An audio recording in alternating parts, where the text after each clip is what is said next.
kimdir bir türlü turmuşta bir türlü жеңіл уңышқа ирешүләр дип әйтим мен. Дипломаларга, шәкертләргә мөмкин. Әлбәттә, язучылык эшендә китап чыгаруда шул исәптән шартлыклы вакыйга. Әгәр дә минем тормышымда бер 10-15 шушындый вакыйга булыр, шартлыклар булган булса, менә бу китап чыгу шуларның берсе. Bu kitap benim için bir kaderli, bu şartı zak işlendi. Yani 70 yaşına çağırga tilegeydim. Hazır sinem aşık pışık o vakta çıkmasa derecede bulalmaz idi. Çünkü bana 5 yıl boyu bir köp kişiler buluştu.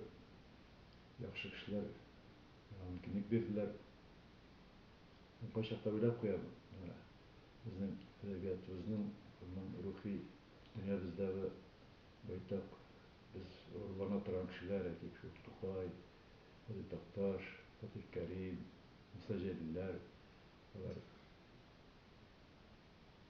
bir silamanın sanaganlardan 40 yaşga yetmagan.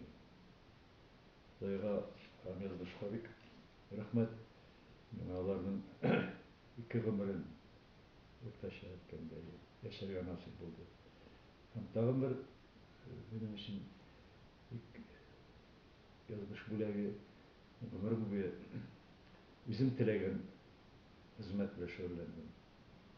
Şimdi 60 yıllık etirge bular.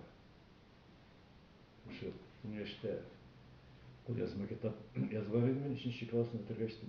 Onda kirişsizler bile kitaplarda görgen idim, kitapны şulay bularga tiyişti.